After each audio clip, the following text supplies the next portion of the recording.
안녕하십니까. 두 번째 강의, 1강이죠. 삶을 거행하라 라는 주제 함께 시작하겠습니다. 성부와 성자와 성령의 이름으로 아멘. 은총이 가득하신 마리아님 기뻐하소서. 주님께서 함께 계신 여인 중에 복되시며 태중의 아들 예수님 또한 복되시나이다. 천주의 성모 마리아님 이제와 저희 죽을 때 저희 죄인을 위하여 빌어주소서. 아멘. 성부와 성자와 성령의 이름으로 아멘. 안녕하십니까. 네, 오늘 말씀드린 대로 첫 번째 강의, 전체적으로는 두 번째 강의죠. 삶을 거행하라 라는 주제로 준비해 보았습니다. 자, 화면을 이제 보시면 삶을 거행하라. PPT 배경이 바뀌었죠. 네. 아직도 성탄, 또 겨울 눈 내리는 또 벌판이 이렇게 또 생각나는 그런 계절인데, 자, 지금 성탄의 신비가 계속 무르익어 가고 있습니다. 저는 개인적으로 성탄이 너무 짧아서 너무 아쉬운데, 부활 시기는 막 7주 막 이렇게 넘어가는데, 성탄은 그냥 주님 공연 대축일 이후에 주님 세례 축일로 그냥 끝나버리지 않습니까? 너무 야속한데. 자, 그래도 계속해서 우리 성탄의 신비를 한번 생각하면서 피정을 계속 이어나갔으면 좋겠습니다. 계속되는 성탄의 신비, 저는 주님들과 함께 오늘 강의 시작하면서 성대 레오 교황님의 성탄 강론. 레오 교황님은 성탄에 대해서 강론을 많이 하셨고 굉장히 유명한 강론들이 많이 있죠. 그 중에서 이 말씀 함께 따라 읽어볼까요? 그리스도인들이여, 여러분의 품위를 인식하고 이제 하느님의 본성을 함께 나누어 받게 된 자들로서 부패한 행실로 말미암아 이전의 비참한 상태로 돌아가지 않도록 하십시오. 지난 강의 때 말씀을 드렸죠. 하느님께서 인간이 되어 오신 것은 인간이 하느님이 될 수 있도록 하기 위해서다라는 말씀. 똑같은 내용입니다. 이제 성탄을 통해서 우리가 하느님이 될 수 있는 그런 품위를 부여받게 되었다는 거죠. 우리 인간이 그러한 품위를 받게 되었기 때문에 이제 그 이전에 비참한 상태로 돌아가지 않도록 하십시오. 우리 인간에 대해서 다시 한번 이렇게 생각해 보게 하는 그런 말씀입니다. 성탄이 일깨워주는 우리 인간의 존재 구원의 신비, 저는 특히 최근에 프랑스에서 공부할 때 또 저희 은사이기도 하셨던 베르나르 세수부의 신부님의 최근의 책 제목이 L'homme merveilleux de Dieu라는 이제 책인데요. 불어로 이게 무슨 뜻인가? 하느님께 경이로운 존재라는 이제 뜻입니다. 놀라운, 이렇게 놀라는, 왜? 경이롭기 때문에 놀라는 그런 존재가 바로 인간이다. 성탄이 우리들에게 알려주는 가장 중요한 메시지가 바로 이겁니다. 그만큼 인간을 사랑하신 나머지 우리가 똑같은 인간이 돼서 이제 우리 인간의 품위가 이렇게 고양되었다라는 것이죠. 그래서 발터 카스퍼라는 추기경님들은 말씀을 하셨고, 이런 성탄 강론집을 내셨고 한국말로도 번역이 되어 있습니다. 위에 책은 번역이 안 되어 있는데 밑에 책은 번역이 되어 있는데, 인간아, 그런 인간아가 아니라 인간이여 그대의 품위를 깨달으라 라는 아주 놀라운 그런 말씀인 거죠. 이게 바로 대레오 교황님의 강론집에서 이렇게 따온 말씀이 아닐까 합니다. 우리 그리스도 신앙이 이제 복음을 전하는 그러한 신앙인데, 그 복음이 어떤 내용이냐? 예를 들어서 지금 성탄절에 지났지만 전 세계인들이 산타크로스를 기다리고 성탄 선물을 하고, 그래서 성탄이라는 어떤 문화는 남아있는데 그 핵심 메시지는 사라져버린 지 오랜 것 같아요. 어떤 메시지냐? 바로 이 이야기입니다. 우리 인간이란 그렇게 하느님의 눈에 볼 때 경이로운 존재라는 것이죠. 그리고 실제로 그렇게 인간과 친교를 나누기 위해서 직접 인간이 되어 우리를 찾아오셨다는 것. 이 이야기를 수녀님들하고 이렇게 오늘 강의를 통해서 나누는 이유는 뭐냐면 다 아시는 얘기지만 그만큼 우리 자신을 한번 다시 돌아볼 필요가 있다라는 거죠. 성탄도 마찬가지죠. 성탄도 그냥 예수님의 탄생을 기뻐하는 축제만이 아니라 그 탄생을 통해서 우리가 어떻게 되었는지를 기념하고 축하해주는 그러한 축제가 바로 성탄이다. 아마도 이 성탄이야말로 우리 자신, 우리의 어떤 존재, 우리의 삶, 그것과 전례가 이렇게 선순환을 이루는 그런 축제가 아닐까. 전례에 가면 별로 이렇게 신자분들이 어떤 능동적으로 참여하기가 어렵고 좀 수동적인 방관자로 머무는 경우가 굉장히 많은데 사실 전례야말로 우리들의 삶이 한데 어우러져서 봉헌되는 어떤 예물로 봉헌되는 그런 장소가 바로 전례인데 이 성탄이야말로 그 부분을 굉장히 잘 이렇게 인식시켜주는 깨닫게 해주는 그러한 좋은 축제가 아닐까 생각합니다. 사실 이번 지났던 성탄은 코로나로 인해서 많은 사람들이 성당에서 미사를 봉헌할 수가 없었죠. 그렇기 때문에 아쉽기도 했지만 저는 한편으로는 오히려 그 코로나로 인해서 그동안 우리가 좀 축제와는 좀 이렇게 별도로 도외시해왔던 우리들의 삶이 얼마나 중요한지를 일깨워주는 그런 코로나 시대의 성탄 축제는 아니었나 생각을 또 해보게 되었어요. 제가 지금 이렇게 강의를 이렇게 영상을 녹화하는 것도 사실은 용인에 있는 우리 성교구죠. 죽전일동 하늘의 문 성당인데요. 뒤에 보시면 이제 구유 뭐 이렇게 여러 가지 장식이 있는데 너무나 감사하죠. 이 성당에서 이렇게 스님들을 위한 피정 강의를 영상을 이렇게 녹화할 수 있게 돼서 너무 감사한데 여기에 저의 후배 신부가 주임 신부님으로 계신데 여기서는 판공을 했어요. 판공을.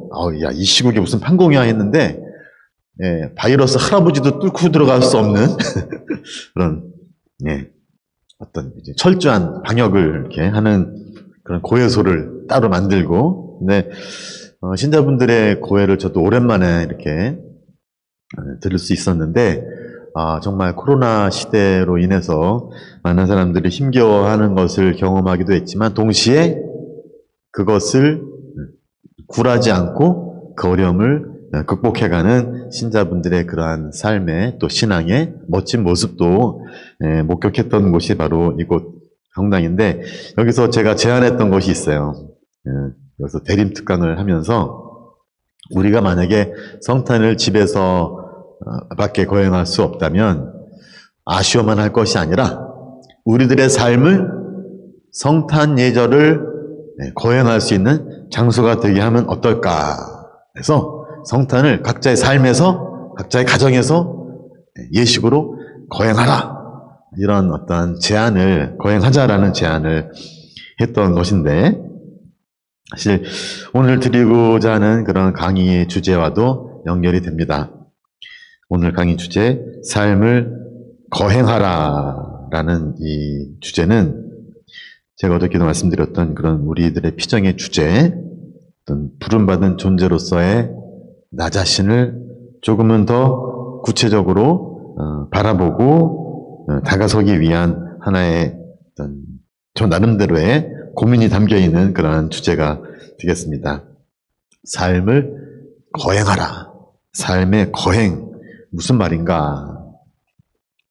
제가 프랑스에서 이렇게 유학 생활을 할 때, 뭐, 때로는 재미도 있었지만, 많은 경우에 힘들고, 지치고, 또, 어떤 때는 막 사막 위를 걷는 듯한, 뜨거운 사막 위를 걷는 듯한 그런 힘든 시기도 있었는데, 저에게 가장 힘이 돼주었던 건 바로 동료들이었어요. 동료 사제들. 동료 사제들, 신부님들과 함께 어떤 식사를 하러 밖에 나가거나 아니면 좋은 시간을 가질 때 그때 저희 논문을 교정해 주시던 프랑스 파리 예방 정교회 소속 신부님과 함께 동료들과 함께 종종 했던 이야기가 바로 삶을 거행해야 한다라는 그런 표현이었습니다. 삶을 거행해야 한다.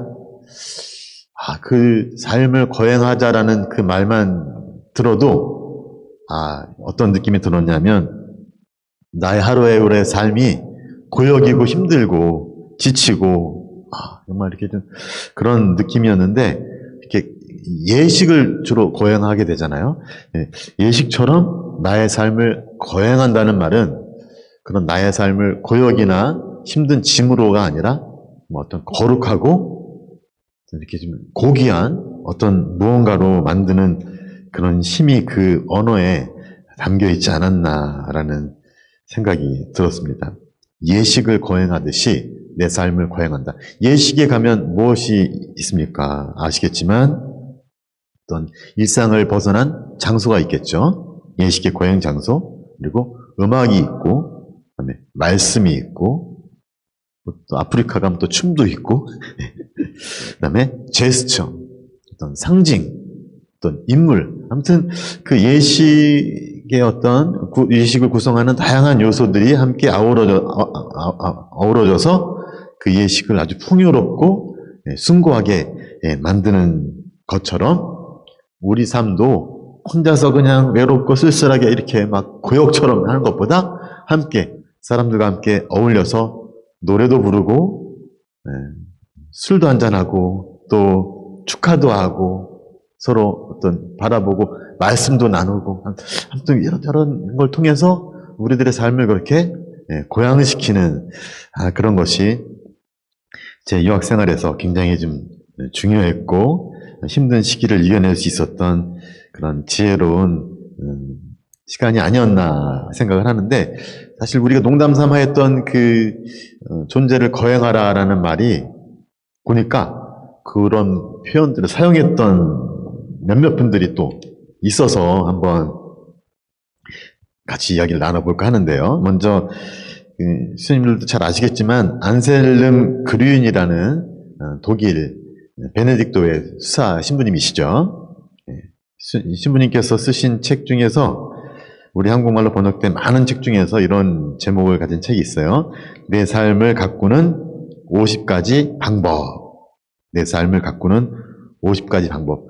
딱 들으면 뭐 자기 개발서처럼 뭐 이렇게 50가지 뭐 이렇게 특별한 뭐가 있겠지 했는데 이렇게 책을 딱 열어보면 완전히 다른 이야기예요. 어떤 이야기냐면 우리들의 삶을 가꾸는 50가지의 다양한 예식, 뭐 아니면 의식이 있다라는 거죠. 그래서 크게 세 가지로 나누시는데 첫 번째는 하루를 가꾸는 14가지 의식. 두 번째는 한 해를 가꾸는 24가지 의식. 그리고 세 번째는 삶을 깊게 하는 12가지 의식. 이렇게 이제 나누어 있죠. 하루를 가꾸는 14가지 의식이 뭐가 있냐? 하루를 축복한다. 하루를 시작하고, 뭐, 사이사이에 휴식하고, 이런 게 다 예식이라는 거예요. 의식, 예식. 뭐, 일하는 가운데 멈추다. 멈추는 것도 중요하죠. 뭐, 티타임, 아니, 음식을 먹는 것도 예식이라는 거죠. 일을 마치는 것. 하루 일을 마감하고, 하루를 마무리하고, 저녁에 하느님께 기도를 올리는 것, 저녁에 문을 닫는 것, 잠자리에 드는 것조차도 하나의 예식이라는 겁니다. 그냥 우리가 아무 생각 없이 너무 평범하게 했던 그 수많은 일들이 우리가 어떻게 받아들이느냐에 따라서 예식이 될 수 있다라는 거죠. 한 해를 가꾸는 예식도 많이 있어요. 새해를 축복하다. 우리 새해 인사, 새해 복 많이 받으세요. 수녀님들도 그 많은 신자분들과 또 스님들과 함께 서로 이렇게 문자 주고받으면서 인사하잖아요. 이게 다 예식의 일부들이라는 거죠. 만약에 그 수많은 문자들이 없으면 나의 새해는 저도 올해 이제 5학년이 됐는데 5학년이 됐는데 작년보다 문자가 더 많이 왔어요. 축복을 해주는 문자들인데 저는 굉장히 지금 그랬습니다. 뭐야, 지금 무슨 얘기를 하려고 있는 거죠? 집을 축복하다. 집 축복 있잖아요. 집으로 초를 갖고 오다는 우리 또 주님 봉헌 축일에 축복을 하죠. 초를 갖고 오고 집에 잡동사니를 치우고 제가 스님들께 제안했던 한바탕 대청소를 한번 해보자. 이것도 하나의 예식일 수 있다는 거죠. 차를 마시고 한밤중에 나가다? 한밤중에 왜 나가지? 십자가의 몸짓, 그 다음에 초와 물, 부활 산책, 문지방을 축복하고 약초를 모으다? 별거 다 있네요. 죽은 이를 기억하다, 감사와 기억, 대림환을 축복하다, 또 구유를 준비하는 것, 집안에 크리스마스 트리를 장식하는 것, 아니면 생일, 영명축일, 그러니까 1년에 그 수많은 이 예식들이 1년을 장식해 준다는 것, 삶을 깊게 하는 삶의 역사 화해하다, 자신과 화해하다. 스님들로 따지면 이번 피정을 통해서 어떤 각자의 삶과 또 화해할 수 있고, 아니면 그동안 마음속에 또 삶 속에서 계속 붙잡아왔던 원수와 화해할 수 있는 시간도 있을 수 있지 않을까. 아무튼 삶을 깊게 하는 다양한 그러한 예식들도 있다라는 말씀이 있는데, 이 말씀만 들어봐도 우리들 삶 안에는 얼마나 많은 예식들이 있었는지, 우리 삶을 얼마나 그 예식들이 풍요롭게 했는지, 만약에 그런 예식들이 없었다면 과연 나의 삶을 얼마나 메마르고 몸이 건조했을지 한번 생각도 해보게 되는데요. 근데 또 제가 최근에 또 그 벨기에 어떤 신학자의 이야기를 좀 했는데, 벨기에 신학자 가브리엘 랭글레라는 이제 신부님인데요. 화면을 잠깐 보시면 가브리엘 랭글레라는 신부님이에요. 신부님께서 책을 한 권 쓰셨는데 그 책의 제목이 뭐냐면 유일한 날들의 은총에서 예식 거행의 찬양이다. 이 신부님 말씀은 뭐냐면 우리들이 살면서 살기 위해서 빵을, 우리로 따지면 밥이죠. 음식을 먹어야 되는 것처럼 그만큼이나 우리는 예식을 필요로 한다. 우리 인간이 인간으로서 살기 위해서. 특별히 우리 삶에서 닥치는 그 수많은 비극적인 순간들을 우리가 살아낼 수 있기 위해서는 예식이 필요하다. 만약에 나에게 정말 소중한 누군가가, 가족이나 이웃이, 친구가 이렇게 세상을 떠나게 됐을 때, 만약에 그 죽음을 고양시킬 수 있는, 승화시킬 수 있는 예식이 없다면 나의 삶을 얼마나 비참하고 얼마나 슬플까.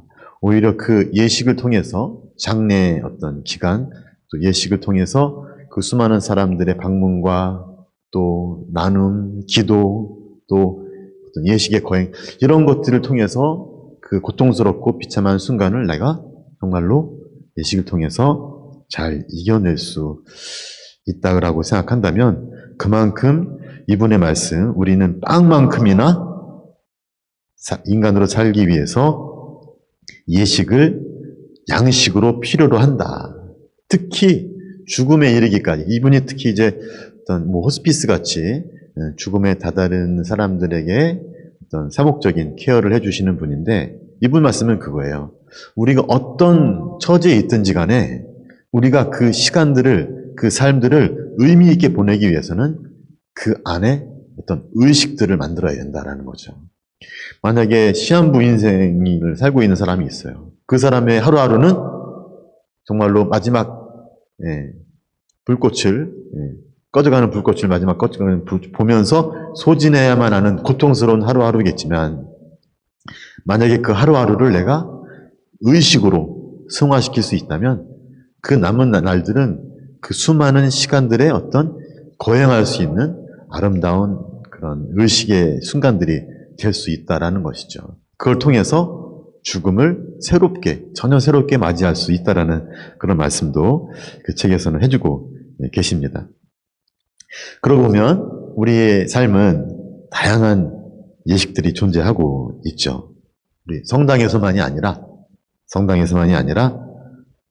성당을 다니지 않는 모든 사람들의 삶 안에, 일상적인 삶 안에 예식이 필요하고, 바로 그 예식들은 우리 삶을 풍요롭게 하고 우리를 살아가게 한다라는 거죠. 그것이 없다면, 나의 생일을 기억하고 축하해주는 사람이 없다면 어떡합니까? 내가 선전을 해야죠. 오늘 날 생일이야. 축하 좀 해줘. 그래서 만약에 결혼식이 없다면, 아니면 어떤 수도 생활에서 이렇게 여러 번에 있는 그런 중요한 예식들이 없다면 얼마나 나의 삶은 무미건조하고 생기 없는 삶이 되었을까. 자, 그런 면에서 우리 각자, 이건 남의 얘기가 아닙니다.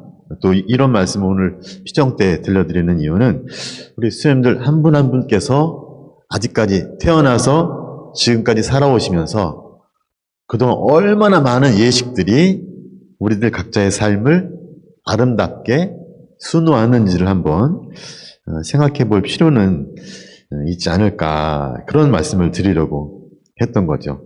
삶의 첫 순간부터, 아니 삶의 첫 순간 이전에 부모님의 결혼식부터, 약혼식부터, 그 전으로 올라갈 수 있죠. 심지어 복음사가들은 예수님의 탄생을 기념하기 위해서 마테오하고 루카 복음사가는 족보까지 거슬러 올라갔지 않습니까? 요한 복음사가는 더 거슬러서 태초에, 한처음에까지 거슬러 올라갔던 것처럼 우리 역시 마찬가지죠. 우리의 탄생 순간, 아니면 그 이전부터 얼마나 많은 사건과 그런 것들이 우리들의 삶을 준비해왔고, 그리고 태어나는 순간부터 지금까지 우리들의 삶이 얼마나 많은 예식들로 채워져 왔을까. 한번 성경으로 눈을 돌려보면, 특히 복음서를 한번 이렇게 보면 예수님의 탄생만 이렇게 놓고 봐도 굉장히 다양한 예식들이 그 안에 존재했다. 뭐 이건 제가 개인적으로 찾은 겁니다만, 동방의 박사들이, 주인공용 대축일에 동방의 박사들이 긴 여정 끝에 베들레헴에 와서 예수님이 계셨던 집을 발견했고, 별이 멈췄죠? 집을 발견했고, 집에 들어가서 아기 예수님 앞에 무릎 꿇어 경배하고, 그 다음에 준비해온 예물을 봉헌하고 떠났죠. 이거 하나의 예식인 거죠. 예식. 만약에 동방의 박사가 없었다면 예수님의 그 탄생은 굉장히 좀 쓸쓸한 예식이 아니었을까. 근데 아마도 이 예식이 예수님의 그 탄생을 온 세상에 알려주는, 그러니까 주님 공현 대축일에 동방 박사들의 이야기를 듣는 것이 아닐까. 아니면 누가복음에 보면 목자들이 밤을 새면서 양들을 지키다가 천사의 인도를 받아서 가자 베들레헴으로 하고 가서 실제로 봤더니 천사의 말대로 마구간에 포대기에 쌓여있는 구유에 누워 계신 아기 예수님을 찾아서 경배하였다. 예를 갖추고 그런 예식을 치른 것으로 볼 수가 있겠죠. 예수님이 태어나신 지 아마도 40일째 되던 날에 모세 율법에 따라서 예수님의 부모님은 성전에서 예수님을 봉헌하는 봉헌식을 거행했겠죠. 거기서 시메온과 한나를 만나죠. 예수님은 아마도 그 유년기 시절 또 커가면서 얼마나 많은 또 예식들을 치르셨을까.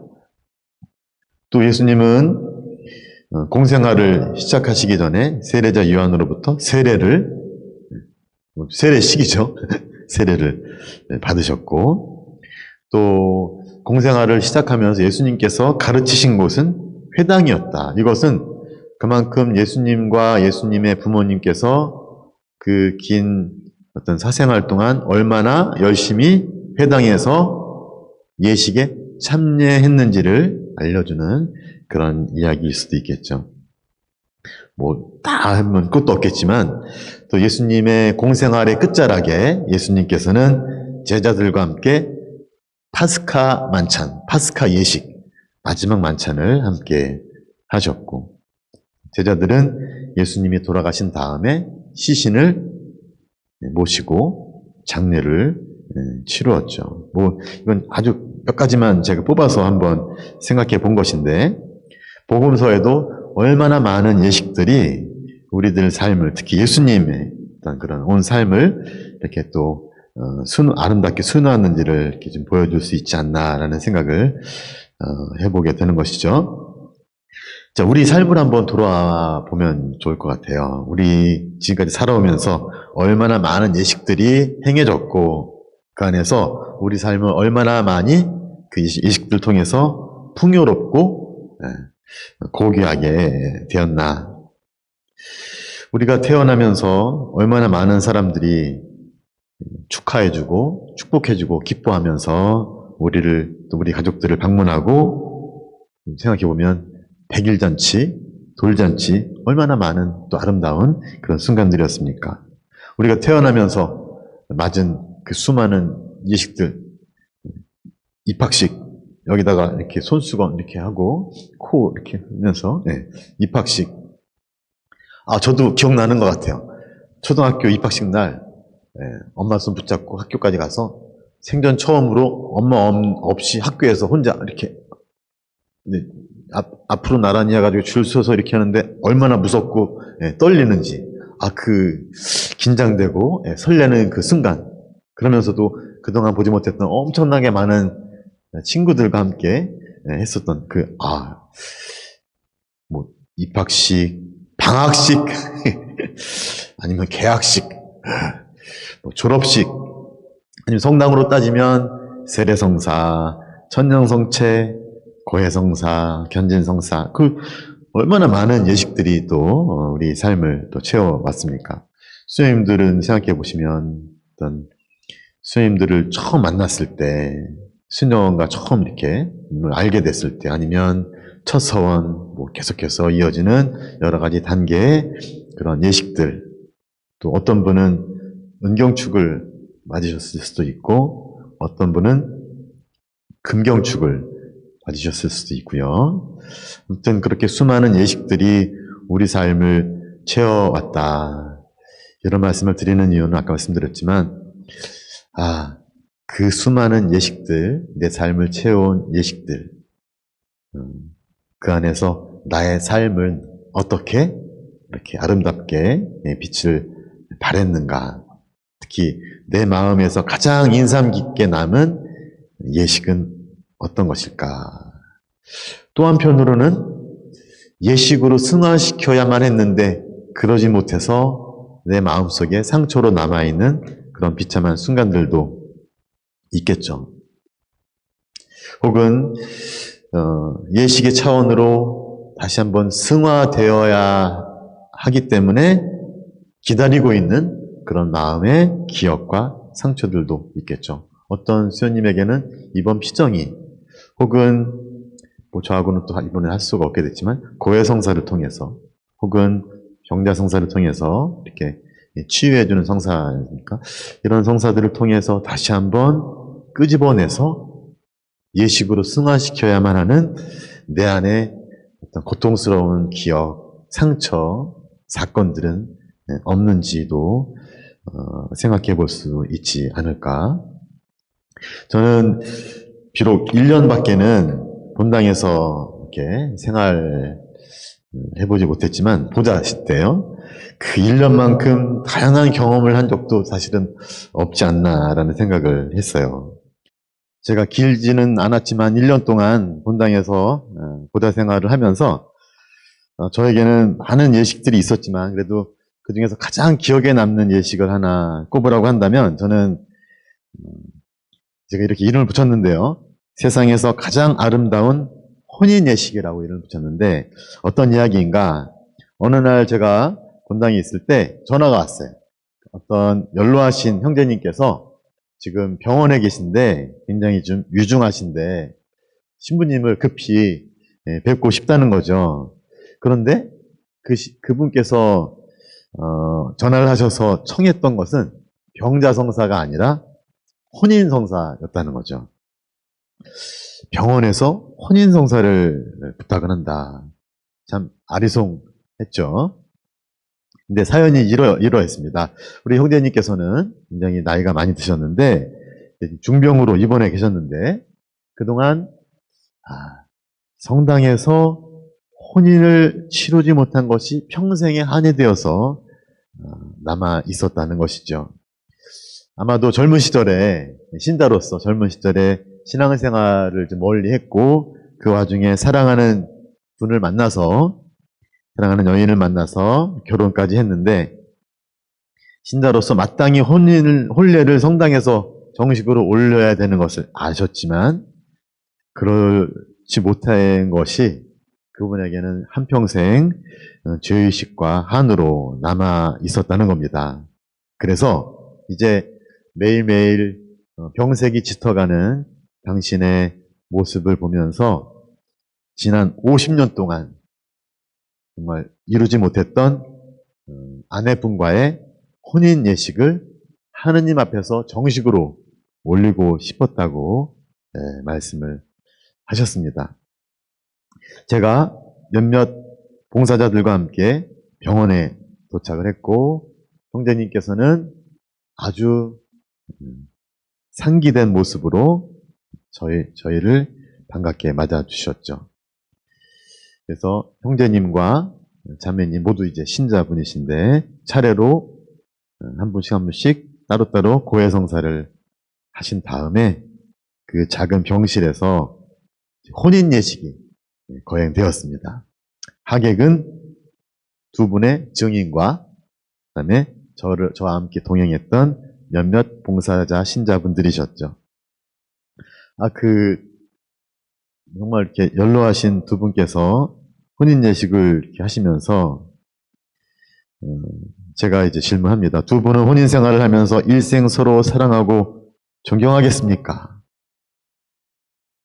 이 예식의 이 말이 그 상황에서는 너무나 의미 있게 들리는 겁니다.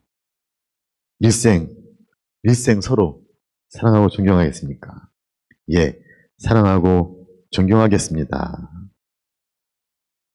그리고 서로 이렇게 이야기하는 겁니다. 나는 당신을 아내로 혹은 남편으로 맞아들여 즐거울 때나 괴로울 때나 성할 때나 아플 때나 일생 신의를 지키며 당신을 사랑하고 존경할 것을 약속합니다.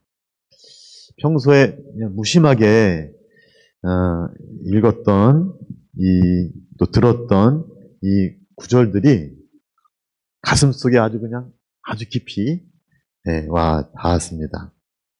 특히 서로 반지를 주고받으면서 나의 사랑과 신의의 표지로 당신께 드리는 이 반지를 받아주십시오. 성부와 성자와 성령의 이름으로 드립니다. 이 반지를 서로 끼워주시는 그 두 분의 눈에는 어느덧 눈물이 흐르고 있었습니다. 이제 이어지는 혼인 축복 기도를 통해서 그들이 하느님의 은총 속에서 사랑으로 온전히 하나가 되도록 기도드렸고 하느님의 사랑받는 자녀로서 하느님 안에서 결합된 노부부는 성체성사를 통해서 주님의 사랑에 완전히 일치했습니다. 그 이후에 이어지는 침묵은 정말로 우리들에게 너무나 아름다운 기도의 시간이었던 것이죠. 저는 이 말씀을 지금 이렇게 나누면서 이 예식이라는 것이 어떨 때는 너무나 우리가 쉽게 빨리 그냥 이렇게 해치우듯이 넘겨버리지만 그 안에 담겨 있는 그런 어떤 말씀과 또 그 말씀에 담아내는 우리들의 마음을 통해서 이 예식이 얼마나 우리들을 다시 태어나게 하는지를 이 예식을 통해서 경험한 적이 있어서 나눠보고자 했습니다. 우리들의 삶을 돌아보면서 한번 어떤 예식들이 우리들에게 가장 인상 깊이 남아있는지 한번 생각해 볼 수 있으면 좋지 않을까. 아마도 그러한 어떤 뒤로 돌아보는 우리 각자의 그러한 생각과 성찰과 이런 것들이 아마도 앞으로 이어질 피정의 시간을 통해서 주님을 더 가까이, 나 자신을 더 의식하면서 주님께 더 가까이 다가갈 수 있는 그런 계기들이 되지 않을까라는 생각이 듭니다. 삶을 거행하라. 나는 과연 삶을 거행하고 있는가라는 질문을 우리 각자에게 던져볼 만하지 않을까 생각이 듭니다. 이쯤에서 한번 이 말씀을 또 함께 좀 나눠보고 싶은데요. 아프리카의 한 신학자께서 하셨던 그런 말씀입니다. 이런 말씀을 하셨어요. 예식이 의미를 부여받는 곳은 삶이며 예식은 삶을 거행하는 것이어야 한다라는 이 말씀인데요. 예식이 의미를 부여받는 곳은 삶이며 예식은 삶을 거행하는 것이어야 한다라는 이 말씀이 무슨 말인가? 많은 경우에 이제 우리 아프리카, 아시아 이쪽 지역의 교회들은 서양의 예식을 그대로 이렇게 따라하는 것에 많은 의미를 부여했고 그러다 보니까 상대적으로 예식에서 거행해야 할 삶에 그만큼 관심과 주의를 기울이지 못했다. 그런데 실제로 예식이 있는 이유는 우리의 삶 때문이라는 거죠. 그리고 그 예식은 우리들의 삶을 거행하는 것이어야 한다라는 거죠. 그러면서 저는 동시에 보편사제직이라는 그런 표현을 좀 떠올렸습니다. 보편사제직은 어떤 직무사제직과는 좀 이렇게 구분되는 세례를 받은 모든 신자에게 주어지는 사제직이죠. 그런데 신자들이 어떻게 사제직을 수행하느냐? 삶을 통해서 신앙을 삶 안에서 살아온 그 삶을 예식의 봉헌함을 통해서 사제직에 참여한다는 이야기를 합니다. 그러고 보면 미사 거행 때 빵과 포도주를 축성하고 봉헌하는 것은 사제의 손이지만 신자들은 나름대로의 방식으로 자신들의 삶을 봉헌하고 거행하면서 사제직에 참여를 한다. 그렇기 때문에 평신도 분들도 미사 때 다름 아닌 제사의 어떤 주체가 된다는 이런 이야기인 거죠. 이거는 평신도만이 아니라 수도자에게도 당연히 해당되는 것이겠죠. 그만큼 예식에 있어서 중요한 것은 우리들의 삶이라는 것이고 어떻게 보면 이 말은 아까 우리 삶에는 수많은 예식들이 이렇게 채워진다라는 것도 더 나가서 우리들의 그 삶 자체가 봉헌해야 할 어떤 하나의 예식의 예물로 봉헌해야 할 어떤 거행해야 할 그런 어떤 의미를 지니고 있다는, 다시 말하면 우리들의 삶 자체가 예식이라는, 삶 자체가 거행해야 할 예식이라는 말을 해주는 것이 아닐까라는 생각을 좀 해보게 됩니다. 자, 그런 면에서 오늘 이 시간 마무리하면서 이런 말씀 좀 드리고 싶습니다.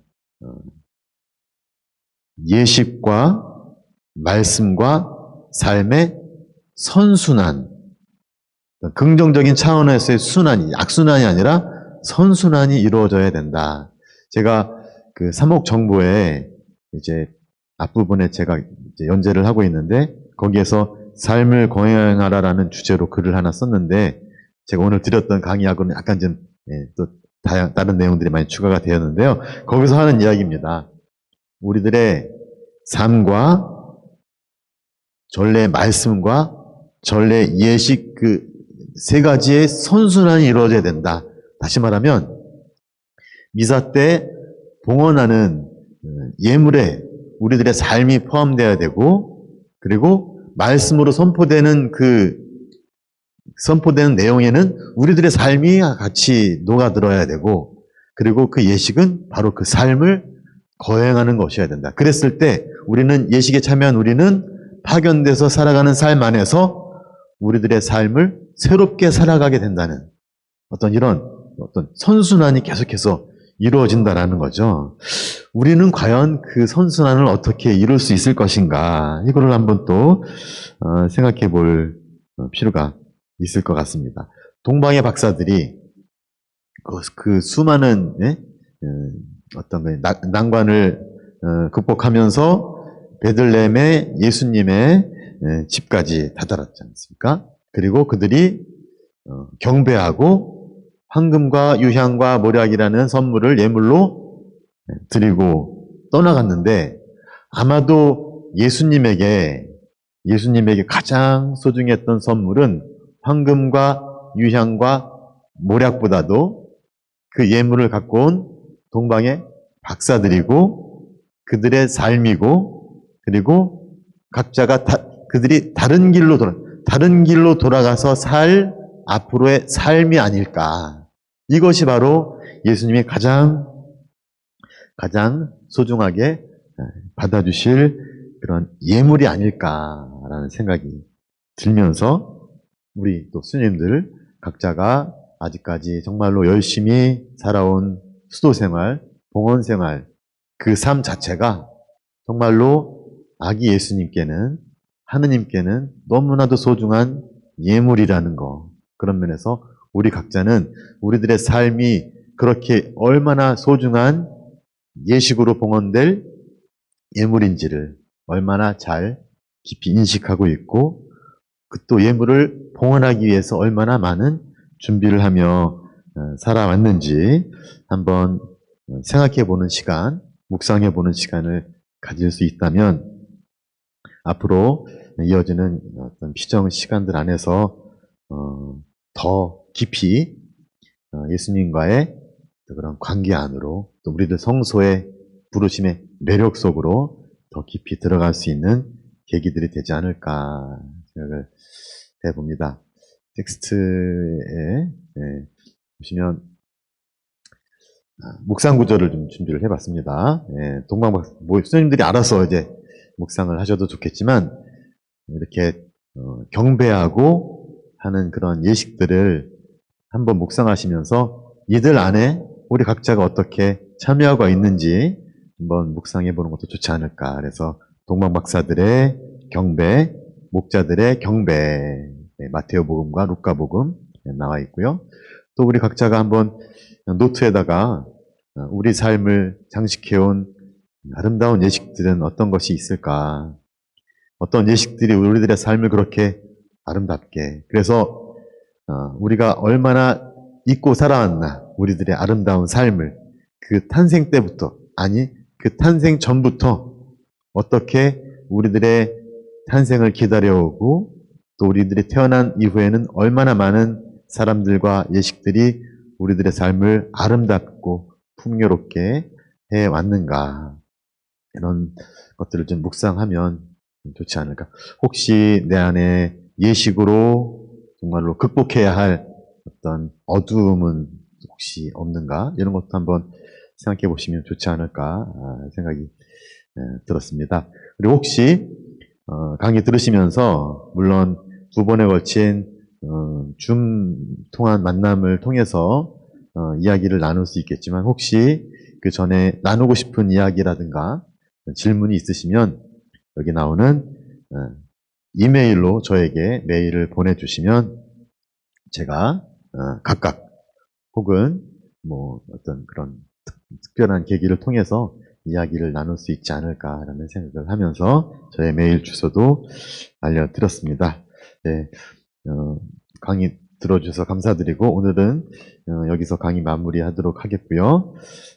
오늘 하루 행복하고 기쁜 삶을 거행할 수 있는 아름다운 하루가 되시기를 바라겠습니다. 성부와 성자와 성령의 이름으로 아멘. 영광이 성부와 성자와 성령께 처음과 같이 이제와 항상 영원히 아멘. 성부와 성자와 성령의 이름으로 아멘. 수고하셨습니다.